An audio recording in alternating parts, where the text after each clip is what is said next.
Hello everyone, good evening. एक बार जो भी लाइव जुड़ गया है प्लीज़ एक बार कंफर्म कर दीजिए। जो भी लाइव जुड़ चुका है एक बार कंफर्म कर दीजिए प्लीज़, सो दैट क्लास को कंटिन्यू किया जा सके। ऑडियो वीडियो क्लियर है?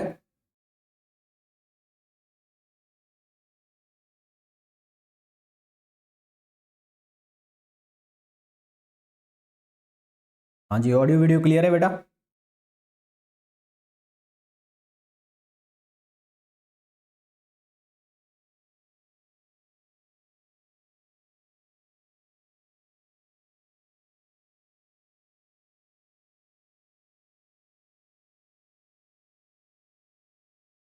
बताइए, जल्दी बताइए।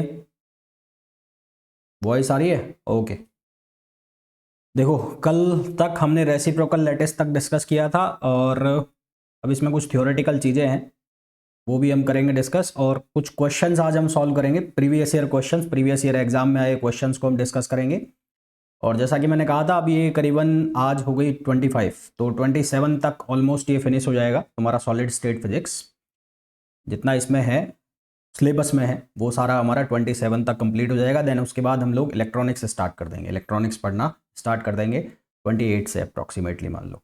और अगले करीबन 2 वीक तक, 2 वीक नहीं, 12-13 दिन इलेक्ट्रॉनिक्स चलेगा तुम्हारा। ठीक है, चलिए स्टार्ट करते हैं। तो क्वेश्चंस करेंगे सबसे पहले हम।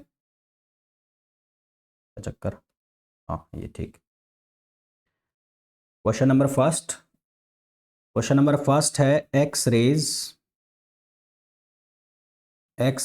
Can be deflected.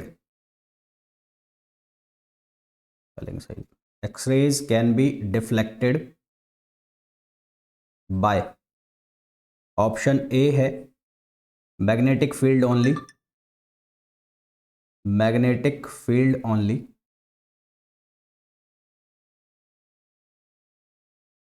Option B है electric field only, electric field only. Option C है simultaneously, simultaneously, simultaneously applying electric and magnetic field, applying electric and magnetic field. और ऑप्शन डी है neither by electric field, neither by electric field nor by magnetic field.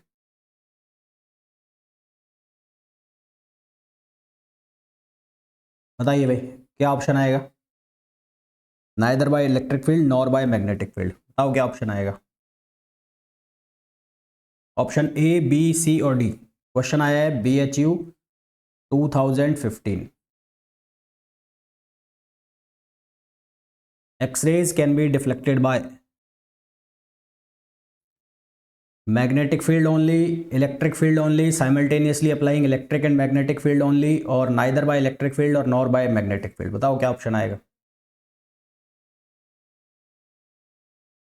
क्या option आएगा इसका? इसका option आएगा D. क्यों? क्योंकि ये चार्ज डिपेंडेंट नहीं होती। अगर ये चार्ज डिपेंडेंट होती तो इलेक्ट्रिक फील्ड और मैग्नेटिक फील्ड में इसका क्या हो जाता? डिफ्लेक्शन हो जाता। तो ऑप्शन क्या आएगा? डी, है ना, चार्ज इंडिपेंडेंट होती है।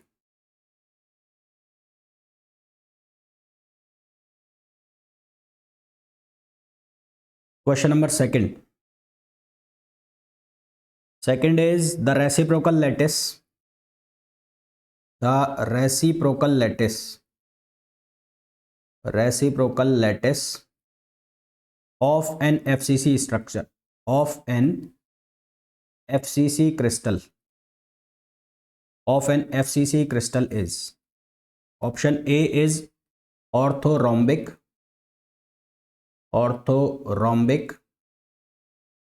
Option B is simple cube. Option B is simple cubic. Option C is hexagonal. और option D is BCC. Question BHU 2015. हाँ जी, क्या option? The reciprocal lattice of an FCC crystal is, कल ही बताया था मैंने आप लोगों को ये.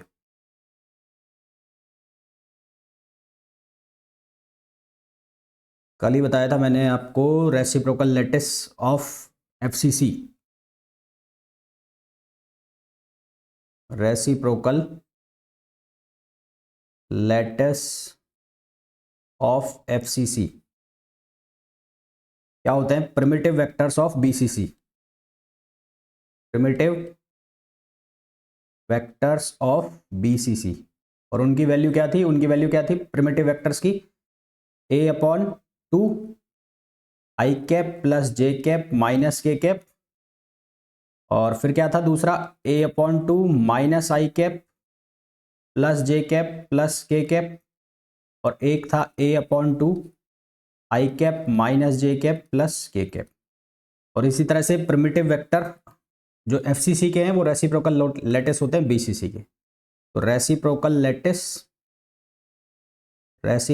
लैटिस ऑफ BCC ये क्या होते हैं? ये होते हैं प्रिमिटिव वेक्टर ऑफ FCC. ठीक, तो आंसर क्या आ जाएगा इसका? डी. और अगर इसकी जगह ये पूछा जाता BCC क्रिस्टल का तो BCC का आ जाता है FCC. नेक्स्ट क्वेश्चन पे आइए. Question number third is because of which property of the crystal? Because of which property of the crystal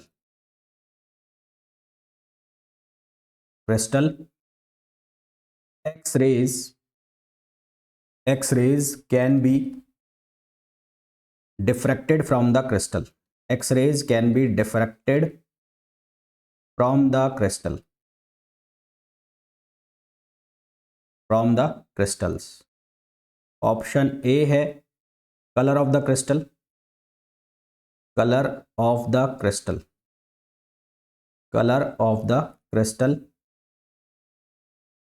option B है sharp edges of the crystal. Option C है periodic array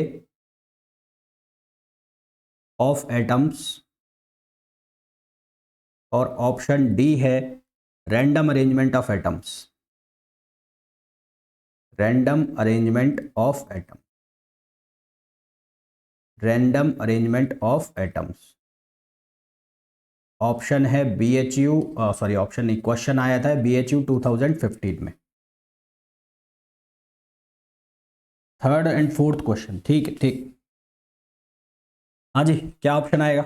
because of which property of the crystal X-ray can be diffracted from the crystal. Because of which property of the crystal X-ray can be diffracted from the crystal. इनमें से किस property की वजह से जो X-rays है वो crystal से डिफ्लेक्ट हो जाती हैं? Option A colour of the crystal. Option B sharp edge of crystal. Option C periodic array मतलब जो ग्रुप्स बनाए हुए हैं उनका पेरियोडिक अरेंजमेंट. और ऑप्शन डी है रैंडम अरेंजमेंट ऑफ एटम्स. बताओ क्या ऑप्शन आएगा? ये तो साफ साफ दिख रहा है इसका आंसर. इसमें इतना सोचने की मेरे हिसाब से जरूरत है नहीं.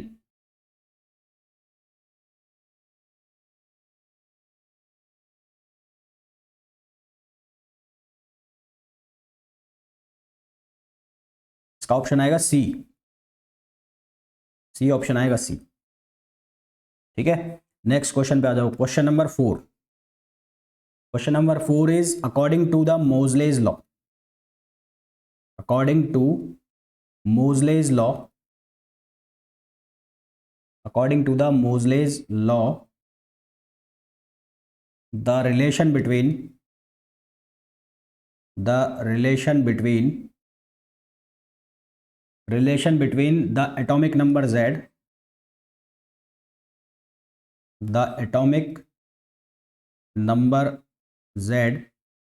and frequency nu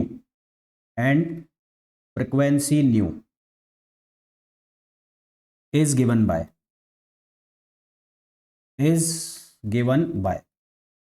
option A है, A is nu proportional to Z minus B. Option B है nu proportional to Z. Option C है nu proportional to Z minus B cube. और ऑप्शन डी है nu proportional to Z minus B square. और question आया है ये BHU 2013 में. According to Moseley's law the relation between the atomic number Z and frequency nu is given by. क्या relation होता है मोजलेज लॉ का? Nu equals to A Z minus B. A proportionality constant होता है, Z atomic number होता है. तो अगर इसको हम ऐसे लिखना चाहें तो ऐसे भी तो लिख सकते हैं इसको, जेड माइनस बी स्क्वायर. तो ये रिलेशन कौन सा ऑप्शन शो कर रहा है? कौन सा ऑप्शन शो कर रहा है? डी. तो हमारे पास इसका करेक्ट आंसर कौन सा हो जाएगा? डी. ठीक है, कौन सा आंसर हो जाएगा इसका करेक्ट? डी. नेक्स्ट क्वेश्चन पे आ जाइए. ए क्यों आएगा यार? ए क्यों आएगा? ए वो न्यू रूट में होता है ना, फ्रिक्वेंसी रूट में होती है वो.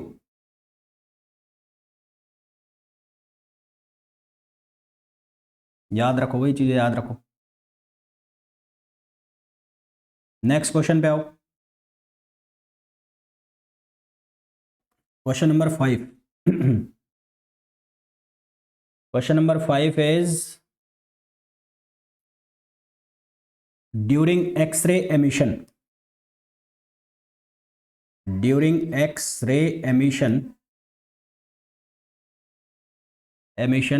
if the voltage is increased,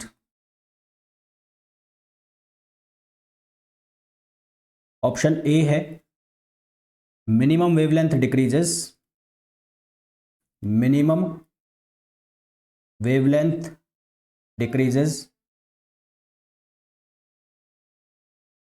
option B है minimum wavelength increases.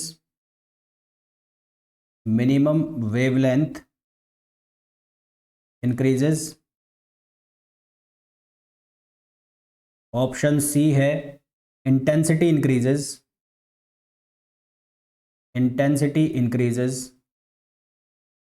And option D है intensity decreases.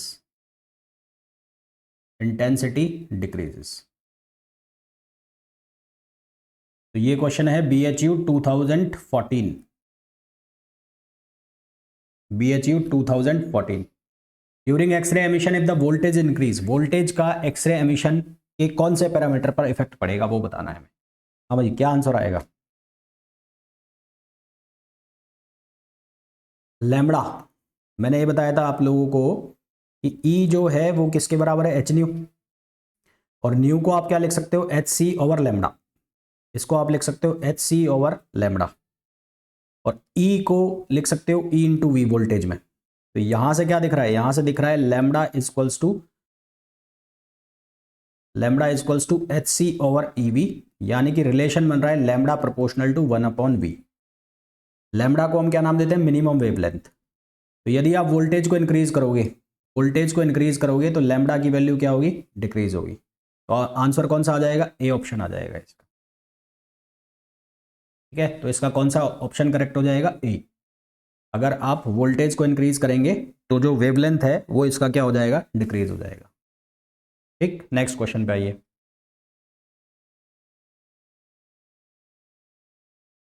Question number 6.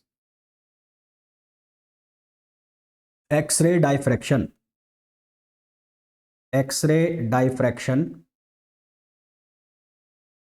can be applied to. X-ray diffraction can be applied to. Option A है liquids only, liquids only. Option B है solid crystalline metals only, solids, solid and crystalline metals only. Option C है all liquids, solids and crystalline materials, all liquids, solids and crystalline materials, crystalline materials. Option D है gaseous और vapour material only, gaseous और vapour material only. और ये question पूछा है BHU 2014। हाँ जी, क्या ऑप्शन?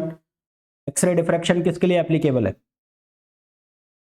केवल सॉलिड के लिए, केवल लिक्विड के लिए, या फिर लिक्विड, सॉलिड और क्रिस्टलाइन मटेरियल दोनों के लिए?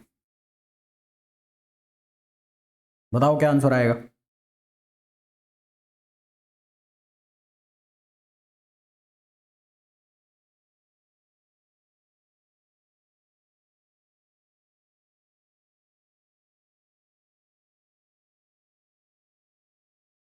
सॉलिड नहीं, तीन आएंगे, तीनों। एक्सरे डायफ्रैक्शन तीनों के लिए एप्लीकेबल होता है, लिक्विड के लिए भी, सॉलिड और क्रिस्टलाइन मटेरियल के लिए भी। सॉलिड और क्रिस्टलाइन मटेरियल में तो होगा ही होगा, और लिक्विड के लिए भी एप्लीकेबल होता है। ठीक है, तो applicable for liquid, solid and crystalline materials. C option लगेगा, सी। कुछ क्वेश्चन याद करने वाले होते हैं, ये इनको याद करना है सीधे सीधे तुम्हें। All liquid, solid and crystalline materials. Next question पे आओ, question number 7।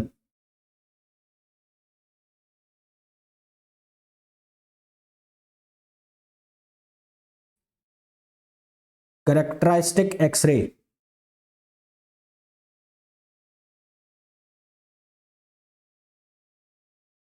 Characteristic x-ray, x-rays are the characteristic of, are the characteristic of which of the following, which of the following?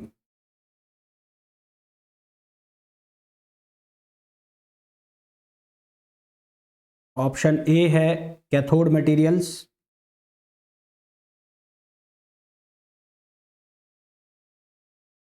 Option B है anode materials,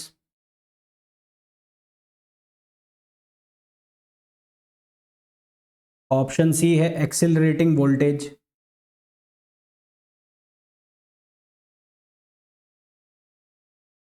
और option D है tube current, tube current.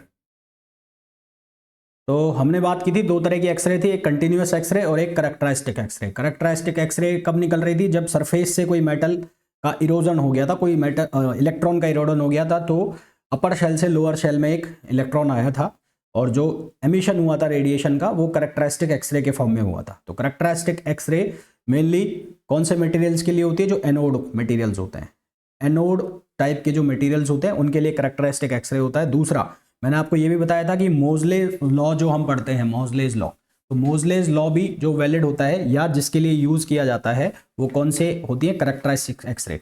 मोजलेज law की भी जब हमने बात की थी, तो वो भी यूज होता है किसके लिए? कैरेक्टरिस्टिक एक्सरे के लिए। ये भी हमने ऑलरेडी बात कर ली थी। नेक्स्ट क्वेश्चन, ये क्वेश्चन आया था BHU 2014 में,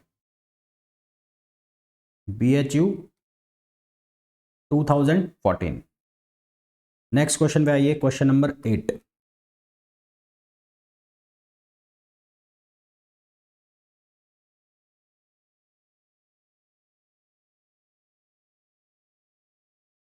according to Moseley's law, question number 8, according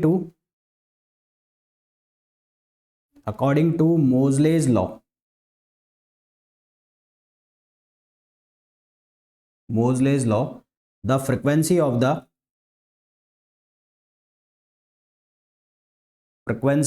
the characteristic X-ray, frequency of the characteristic X-ray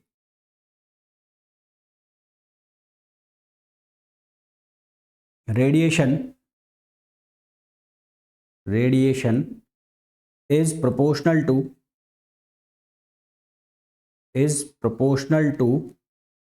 the square of option A है atomic weight of the element, atomic weight of the element. Option B है atomic number of the element, atomic number of the element. Option C है number of neutrons,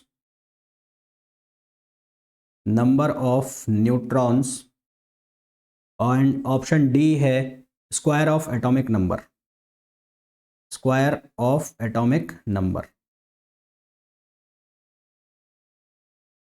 और ये question हमें पूछा गया है BHU 2014। बताओ भाई क्या ऑप्शन आएगा? अभी बताया मैंने जस्ट ये थोड़ी देर पहले। क्या ऑप्शन आएगा? अभी बताया थोड़ी देर पहले।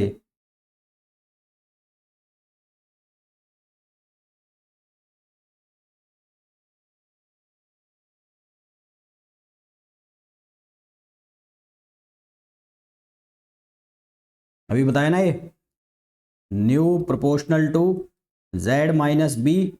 यहाँ से न्यू प्रोपोर्शनल टू क्या बन रहा है? Z minus B square. और हमें यही पूछा है कि जो फ्रिक्वेंसी है, फ्रिक्वेंसी किसके स्क्वायर के प्रोपोर्शनल है? किसके स्क्वायर के प्रोपोर्शनल है? Atomic number of the element. B option आएगा, atomic number of the element.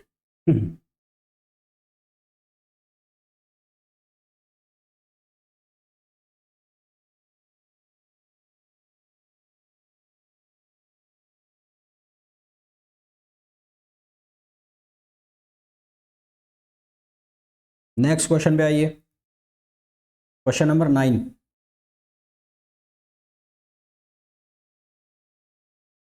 Question number 9, question 9 में बोला है which of the statement about the spectrum of continuous X-ray, which of the statement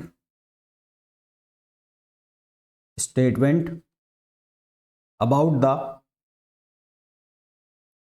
the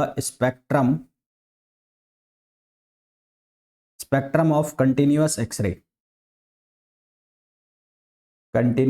X-ray is false। Option A है there is no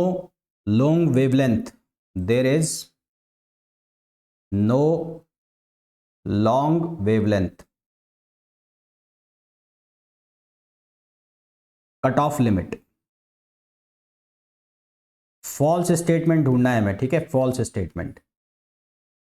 option B है continuous X-ray आज produce due to the acceleration of electrons. It is produced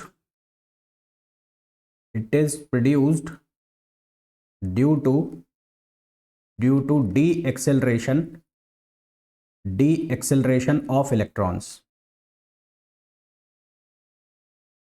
option C है the maximum intensity of continuous x ray, the maximum intensity of continuous X-rays depend on the potential difference,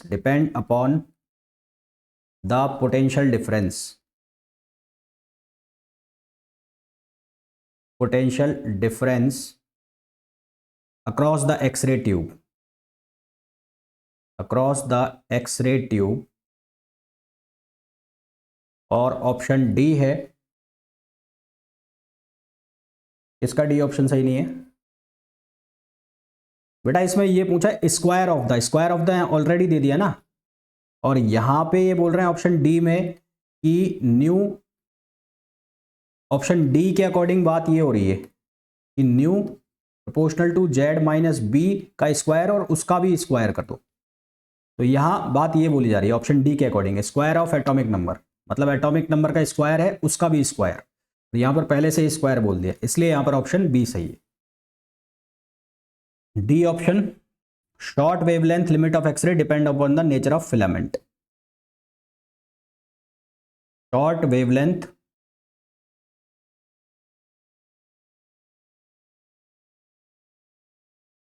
limit of x-ray, limit of x-rays depends upon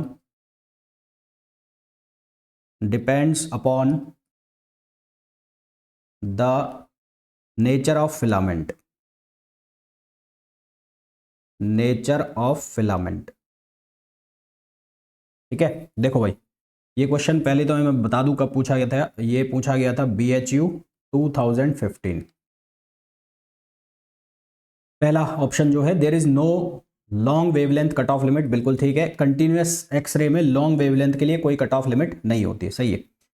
हमने ये साफ पढ़ा था कि D acceleration जब होगा electrons का, जब एक हाई स्पीड इलेक्ट्रॉन पास कर रहा होगा तो जैसे ही वो न्यूक्लियस के पास से जा रहा होगा, न्यूक्लियस के पॉजिटिव नेचर की वजह से वो उसकी तरफ डिफ्लेक्ट हो जाएगा, तो इलेक्ट्रॉन का डी एक्सेलरेशन होगा, उसकी वजह से एक्सरेज प्रोड्यूस होंगी।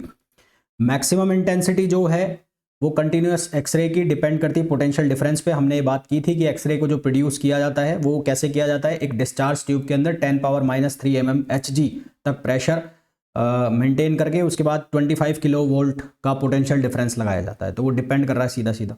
बच गया fourth option, short wavelength limit of x-ray depend upon the nature of filament. तो जब कट ऑफ लिमिट ही नहीं है तो वो नेचर ऑफ फिलामेंट पे डिपेंड करेगी नहीं, तो ऑप्शन डी जो है वो क्या हो गया, फॉल्स हो गया। तो इसका करेक्ट आंसर क्या आ जाएगा, ऑप्शन डी, है ना। तो इसके लिए करेक्ट आंसर हो जाएगा ऑप्शन डी। क्लियर है?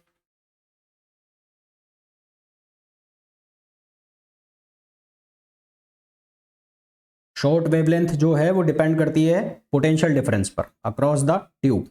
यहां पे मैं लिख भी देता हूं, short wavelength depends on PD. PD का मतलब potential difference across the tube, across the tube. ये फिलामेंट के नेचर पर डिपेंड नहीं करती, अक्रॉस द ट्यूब उसके पीडी पर डिपेंड करती है, पोटेंशियल डिफरेंस पर। नेक्स्ट क्वेश्चन पे आओ,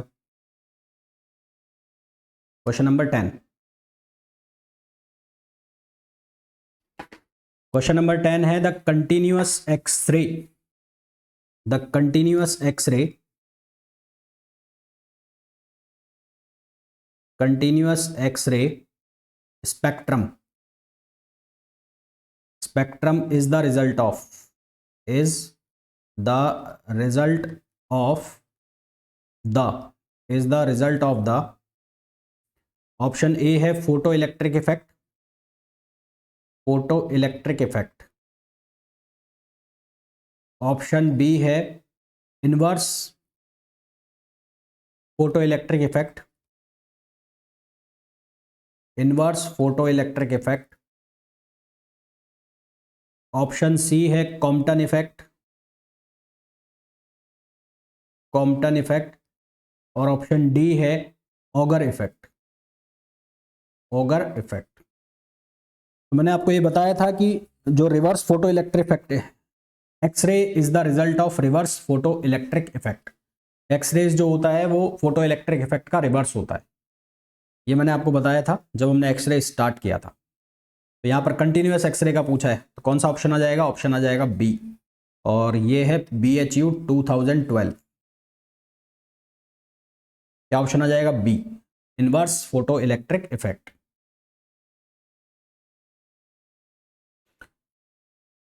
question number 11, the short wavelength, the short wavelength limit of X-rays, short wavelength limit of X-ray depends on, option A है nature of target, nature of target. Option B है potential difference PD across the x ray tube, across the X-ray tube. Option C है nature of filament use, nature of filament use. और option D है none of these, none of these. Question आया BHU 2013 में। हाँ जी, क्या option आएगा अभी बताया जस्ट, क्या आंसर आएगा? The short wavelength limit of x-rays depends on nature of target, potential difference across the x ray tube, nature of filament used और नन ऑफ दीज। बताइए क्या आंसर आएगा?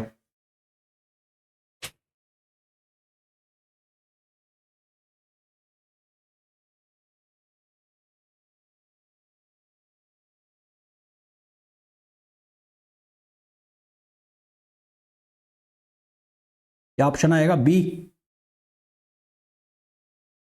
बी आएगा ना, बी? हाँ, बी ऑप्शन आएगा, बी इसका।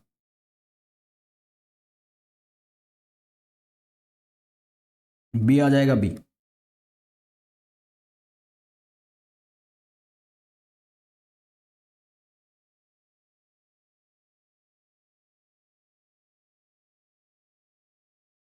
नेक्स्ट क्वेश्चन पे आइए, question number 12। The conventional unit cell, the conventional unit cell of a body centered cube, of a body centered cubic Bravais lattice, cubic Bravais lattice is shown in figure, is shown in the figure, in the figure below. The conventional unit cell, the conventional unit cell has volume a cube. What is the volume of primitive, what is the volume of primitive unit cell? What is the volume of primitive unit cell? और options दिए हैं इसके, option A है a cube by 8, option B है a cube by 4, option C है a cube upon 2 और option D है a cube. और ये हमें इसका डायग्राम बना के दिया है।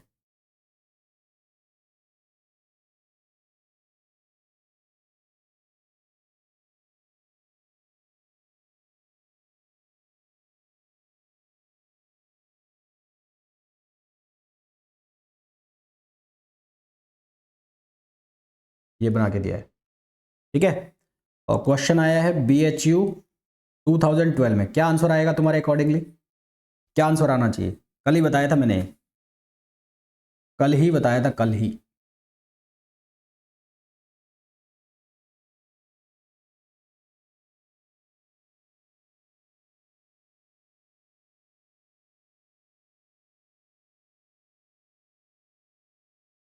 a क्यूब बाय 2, क्या ऑप्शन आएगा?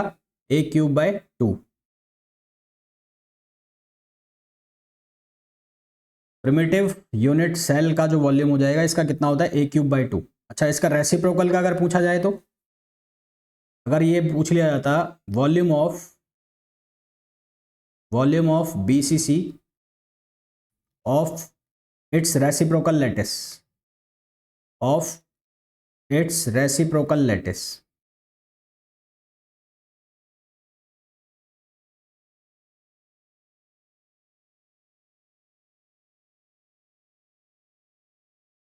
अगर ये पूछ लिया जाता, यानी कि कल जो हमने निकाला था A, B और C, है ना, क्या निकला था ये? a by 2 I cap plus J cap minus के कैप। फिर ये निकला था a by 2 minus I cap plus J cap plus के कैप। और एक निकला था a/2 आई कैप माइनस जे कैप प्लस के कैप। आपसे पूछ लिया जाता volume of BCC reciprocal lattice, तो इसका वॉल्यूम कैसे निकालते हैं आप? इसका वॉल्यूम निकालते ए डॉट बी क्रॉस सी, ये डॉट लगा के। इसका वॉल्यूम क्या क्या आंसर आया था? कल निकाला था ना इसका वॉल्यूम, इसके वॉल्यूम का क्या आंसर आया था? कल जब हमने इसका वॉल्यूम फाइंड आउट किया था तो क्या आंसर आया था उसका? एक बार एफसीसी का निकाला था, एक बार बीसीसी का निकाला था, क्या आंसर आया था?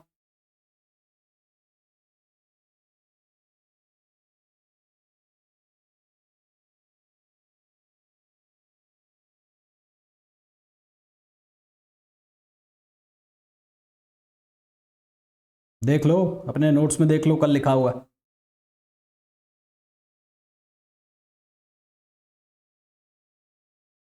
जब हमने रेसिप्रोकल लैटिस निकाले थे बीसीसी स्ट्रक्चर के लिए, तो उसके लिए पहले हमने वॉल्यूम निकाला था, फिर हमने उसके रेसिप्रोकल लैटिस की वैल्यू निकाली थी। तो वो वॉल्यूम जो बना था उसकी वैल्यू क्या आई थी, ये पूछ रहा हूं मैं तो।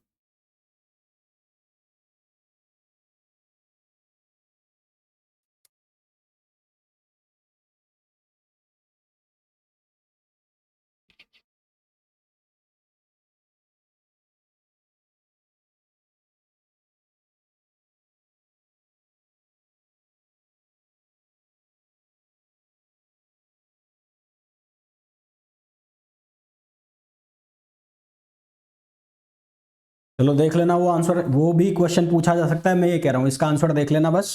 इसी तरह से एफसीसी का देख लेना, और यहाँ पर प्रिमिटिव यूनिट सेल का मतलब क्या है? हाँ यही आया था a³/2। और प्रिमिटिव यूनिट सेल जो बनी थी भाई, वो जो वॉल्यूम बनता है ना, वो वॉल्यूम बनता है बीसीसी का, वो प्रिमिटिव यूनिट सेल बनता है। ये जो यूनिट सेल है वो नॉन प्रिमिटिव है, ये वो क्या है, नॉन, ये नॉन प्रिमिटिव है। और वो जो यूनिट सेल बनता है, जो रेसिप्रोकल लैटिस के लिए हम यूनिट सेल बनाते हैं, वो अंदर ही अंदर जो चलता है वो प्रिमिटिव यूनिट सेल होता है। और उस प्रिमिटिव यूनिट सेल का वॉल्यूम निकलता है a³/2, तो वो यही होता है प्रिमिटिव, वो यही होता है प्रिमिटिव यूनिट सेल। ठीक है, तो उस क्वेश्चन को ये भी पूछा जा सकता है, और इस क्वेश्चन को ऐसे डायरेक्टली ये भी पूछा जा सकता है। तो प्रिमिटिव का मतलब और नॉन प्रिमिटिव का मतलब आप अच्छे से समझते हैं। प्रिमिटिव का मतलब होता है जिसमें अंदर कॉर्नर के अलावा कहीं और कोई बीच में कोई भी लैटिस पॉइंट नहीं हो, वो प्रिमिटिव है। और नॉन प्रिमिटिव का मतलब है जब कॉर्नर के अलावा भी कहीं हो। नहीं a³/8 क्यों आएगा बेटा? तो जो हमने कल बीसीसी का रेसिप्रोकल लैटिस निकालने के लिए तीन कांस्टेंट्स निकाले थे, लैटिस कांस्टेंट्स ए बी और सी, तो उससे कुछ इस तरह का वॉल्यूम बन रहा था अंदर, ऐसे ऐसे जा रहा था वो volume.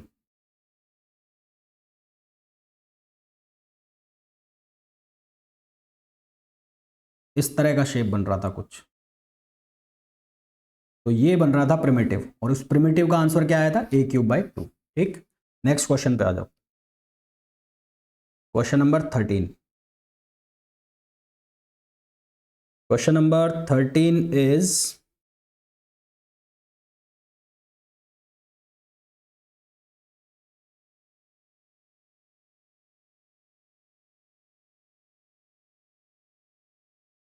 The longest wavelength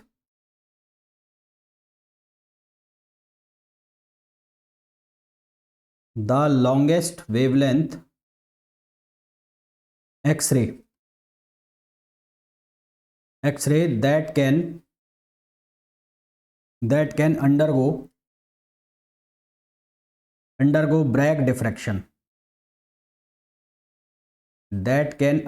Bragg diffraction, in a crystal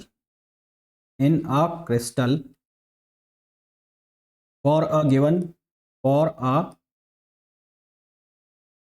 family of planes,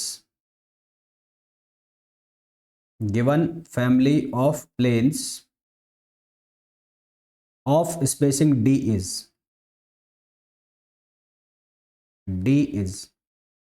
option A है d/4, ऑप्शन बी है d/2, ऑप्शन सी है डी, और ऑप्शन डी है 2d।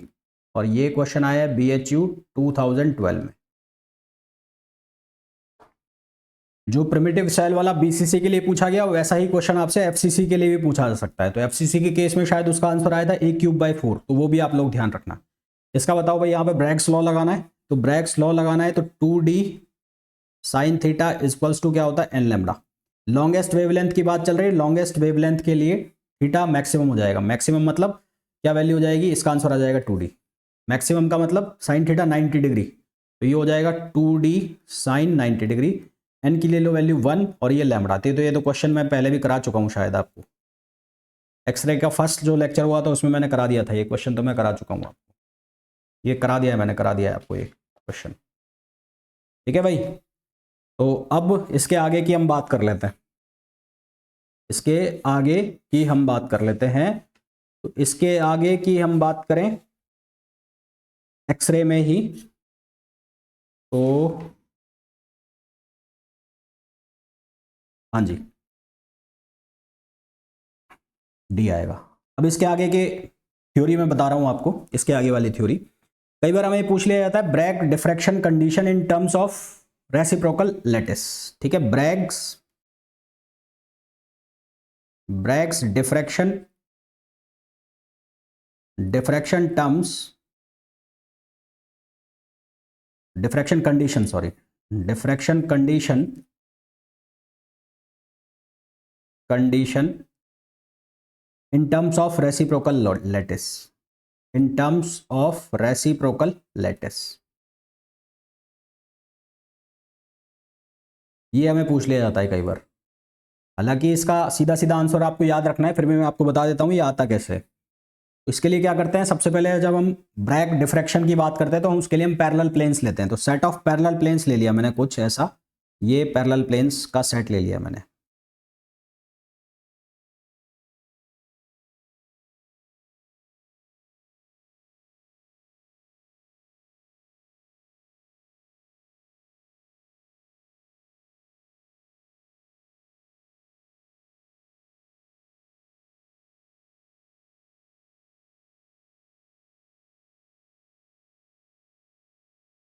ये सेट ऑफ पैरेलल प्लेन्स मैंने ले लिया ऐसे। इस सेट ऑफ पैरेलल प्लेन्स के लिए मैंने इसको मैं वेक्टर्स में शो करना चाह रहा हूँ। वेक्टर्स में शो करने के लिए मैंने क्या किया, एक सर्कल बनाया ऐसे, इसको बोलते हैं इवॉल्व्ड कंस्ट्रक्शन, इसको नाम भी अभी मैं बता दूंगा सारा। इस तरह से मैंने एक सर्कल बनाया, यहां बना लेता हूं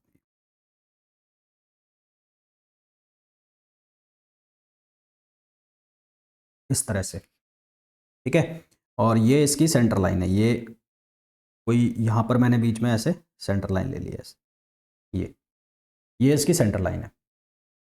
अब यहां पर कोई इंसिडेंट रे आ रही है, इंसिडेंट रे जो आ रही है वो मान लो ऐसे आ रही है, ऐसे ऐसे, और ये इंसिडेंट रे किसी पॉइंट ए पर आकर गिरी, किसी पॉइंट ए पर आकर गिरी है, ये पॉइंट है ए। यहां पर भी मैं सेट ऑफ पैरेलल प्लेन्स के पॉइंट्स बना देता हूं, ये ए पॉइंट्स हैं, इस पर आकर गिरी है।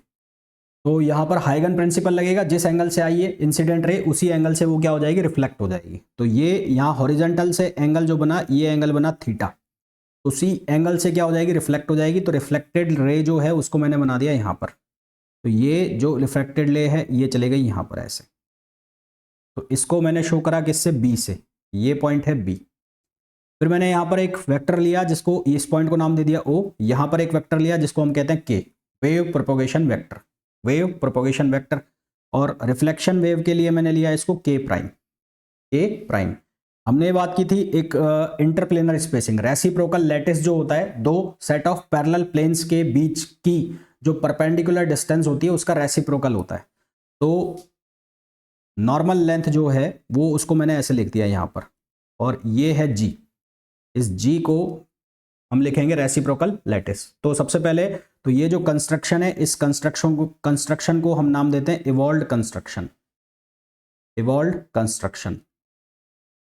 एक ये ज्योमेट्रिकल कंस्ट्रक्शन है ब्रैग्स लॉ को रेसिप्रोकल लैटिस वेक्टर से शो करने का। अब यहां पर कौन कौन सी चीजें क्या क्या है, सबसे पहली चीज ये के को हम कहते हैं, के को हम कहते हैं wave propagation constant, wave propagation constant, propagation constant. और इसकी जो वैल्यू होती है वो होती है 2π/λ। अगर मैं इसको वेक्टर में लिख दूं, यानी कि ऐसे इसके ऊपर ऐसा निशान लगा दूं, तो इसको हम कहते हैं wave propagation vector. Wave propagation vector, तो हम इसको कहते हैं वेव प्रोपोगेशन वेक्टर। ठीक है, और यहां पर ये जो स्पेयर बना है, ये बना है स्पेयर, जो सर्किल दिख रहा है, इसको हम सर्किल को नाम देते हैं रिफ्लक्स स्पेयर। ये जो स्पेयर है इसको नाम दिया जाता है रिफ्लक्स स्पेयर। रिफ्लक्स स्पेयर इसको नाम दिया जाता है। फिर यहां पर रेसिप्रोकल लैटिस वेक्टर है, जो उसको शो किया जाता है जी से। ये जी क्या है? Reciprocal lattice vector. Reciprocal lattice vector. ठीक है, जी क्या है? Reciprocal lattice vector. और इंसिडेंट वेक्टर कौन सा हो गया? के वेक्टर। और के प्राइम जो है, के प्राइम, ये वेव प्रोपोगेशन वेक्टर है, ये कौन सा हो गया? इंसिडेंट।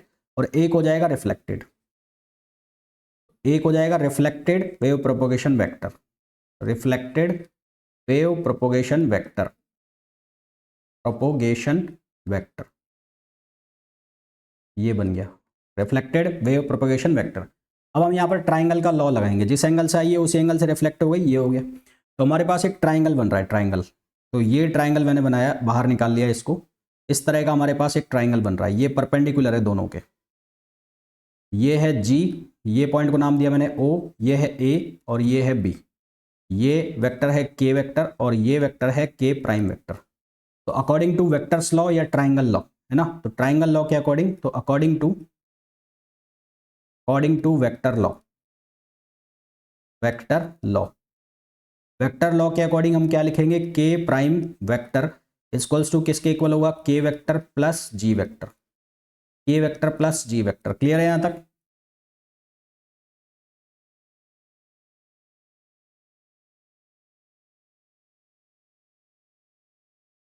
ये बात क्लियर है क्या?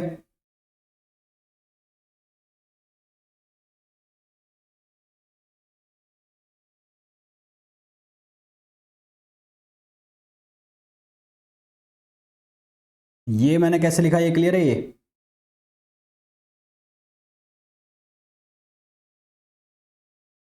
अब मैं क्या करूंगा? अब मैं दोनों साइड स्क्वायर करना चाहता हूं, तो मैं अब लिखना चाह रहा हूं, नाउ मैं इसका स्क्वायर कर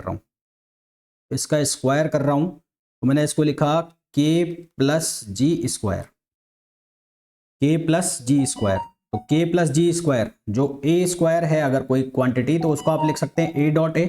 तो K प्लस जी का जो स्क्वायर है मैं उसको लिख सकता हूँ K प्लस जी डॉट K प्लस जी, और अंदर वेक्टर लगा हुआ है, यहाँ पर वेक्टर लगा हुआ है, वेक्टर, और यहाँ पर भी वेक्टर है। तो ये क्या बनेगा? ये बनेगा K प्राइम वेक्टर का स्क्वायर इक्वल्स टू, इसको मैंने लिख दिया K प्लस जी डॉट K, ये डॉट प्रोडक्ट है, K प्लस जी, ऐसा लिख दिया। डॉट प्रोडक्ट कराओ इनका, तो K और K का डॉट प्रोडक्ट क्या होगा? K square. K और G का डॉट प्रोडक्ट क्या होगा? K dot G, plus G और K का डॉट प्रोडक्ट क्या होगा? G dot K, plus G और G का स्क्वायर क्या होगा? G square. और यहाँ पर K और K का स्क्वायर क्या होगा? K prime square. ये क्या हो जाएगा? K prime square. ठीक है, अब क्योंकि मैग्नीट्यूड जो है K स्क्वायर का और K प्राइम स्क्वायर का दोनों का सेम होगा, सिंस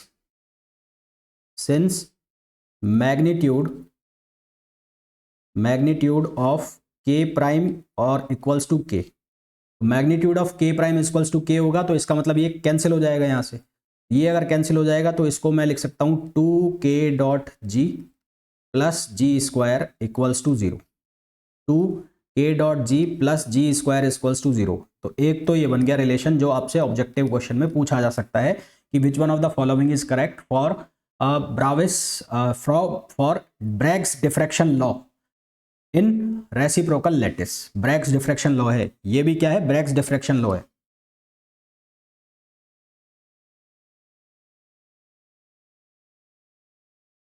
ब्रैग्स डिफ्रैक्शन लॉ है, पर ये रेसिप्रोकल लैटिस के फॉर्म में लिखा हुआ है। ठीक है, अब मैं अगर यहां से कॉमन निकाल लेता हूं, क्या कॉमन निकालूं? मैं यहां से जी कॉमन निकाल लेता हूं।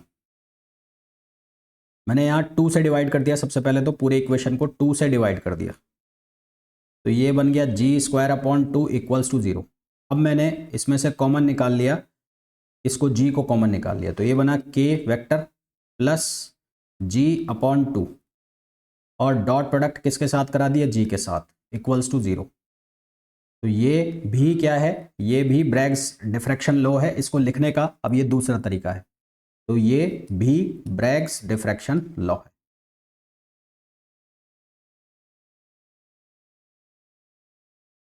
क्लियर है यहां तक? तो ये डायरेक्ट ऑब्जेक्टिव क्वेश्चन पूछा जाता है आपसे, तो इसको याद रखना है। मतलब डेरिवेशन याद रखो ना रखो वो कोई टेंशन वाली बात नहीं है, वो सिर्फ आपके समझने के लिए है। बाकी आपको ये ध्यान रखना है कि अगर आपसे ब्रैग्स डिफ्रैक्शन लॉ ऐसा कहा जाए कि रेसिप्रोकल लैटिस वेक्टर के टर्म्स में बताइए, तो आपको फिर ये रिलेशन याद रखना है।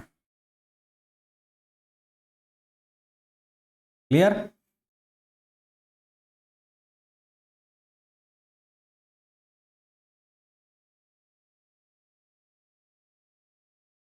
कौन से क्वेश्चन थे भाई असाइनमेंट के, थर्ड फोर्थ क्या हो गया उनमें? रुको एक बार निकालने दो।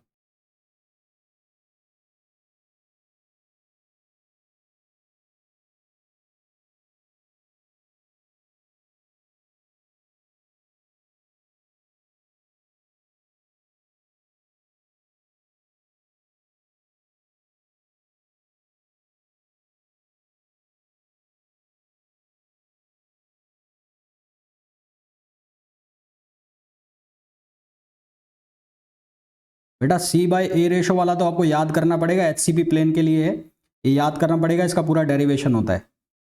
सॉलिड स्टेट का जो असाइनमेंट नंबर 1 है उसका क्वेश्चन नंबर थर्ड जो है, फोर्थ जो है, उसका सॉल्यूशन आप लोगों को सीधा सीधा याद रखना पड़ेगा। उसका लंबा चौड़ा डेरिवेशन है, हालांकि मैं करवा भी दूंगा उसको बाद में। और क्वेश्चन नंबर थर्ड जो है उसमें तो 1 1 1 आ जाएगा। The smallest angle at which the Bragg reflection can occur corresponding to a set of plane whose indices. तो ये तो आपको हिट एंड ट्रायल रख रख के वैल्यू निकालना पड़ेगा। जो मैं लिखवा देता हूँ, ये नोट में भी लिखवा देता हूँ, नोट करके ये लिख लेना आप। फिलहाल के लिए तो ये लिख लो, बाद में इसका डेरिवेशन करा देंगे, हालांकि डेरिवेशन की ज़रूरत नहीं है, फिर भी लिख लो आप ये। C by A ratio, C by A ratio of N H C P structure, H C P structure,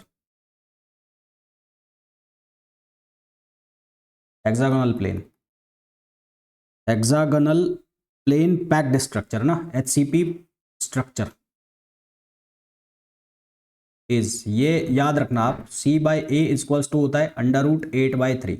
सीधा याद करने वाला क्वेश्चन है ये। ठीक है, इसी तरह से एचसीपी का कोऑर्डिनेशन नंबर आपसे पूछ लिया जाता है। एचसीपी का कोऑर्डिनेशन नंबर, एचसीपी का जो कोऑर्डिनेशन नंबर होता है, कोऑर्डिनेशन नंबर एचसीपी में वो होता है 12। एचसीपी में कोऑर्डिनेशन नंबर होता है 12।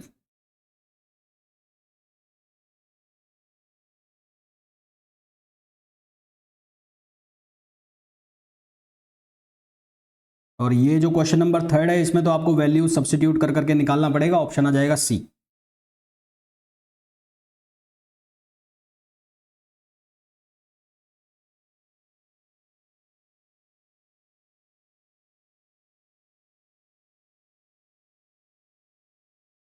तो अब इसके बाद कल का जो लेक्चर होगा उसमें हम लोग पढ़ेंगे बॉन्डिंग के बारे में।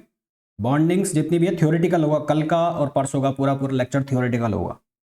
मैं कोशिश करूंगा वो थ्योरी पहले ही मैं लिख लूँ और उस थ्योरी को डायरेक्ट समझा दूं, क्योंकि मैं लाइव लेक्चर में वो थ्योरी लिख लिख के बताऊंगा तो वो बहुत बोरिंग सा हो जाएगा। तो थ्योरी लेक्चर होगा कल और परसों का, जिसमें हम बात करेंगे क्रिस्टल बॉन्डिंग्स के बारे में, और जो लैटिस स्ट्रक्चर्स होते हैं, जो इलास्टिक वेव्स होती हैं, जिस तरह से इलेक्ट्रोमैग्नेटिक वेव्स होती हैं उसी तरह से एक इलास्टिक वेव्स होती हैं, उनके डेरिवेशन के रिजल्ट्स हम देखेंगे। ये दो चीज़ें बची हैं सॉलिड स्टेट में। फिर तुम्हारे स्टार्ट होगा सेमीकंडक्टर, तो वो सेमीकंडक्टर जब से स्टार्ट होगा तो हम बात करेंगे इलेक्ट्रॉनिक्स की। कल परसों 2 दिन का और बचा है तुम्हारा सॉलिड स्टेट, देन हम इलेक्ट्रॉनिक्स स्टार्ट। ठीक है?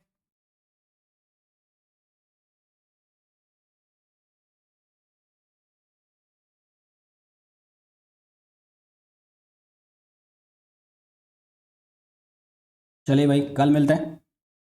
ओके, धन बाय।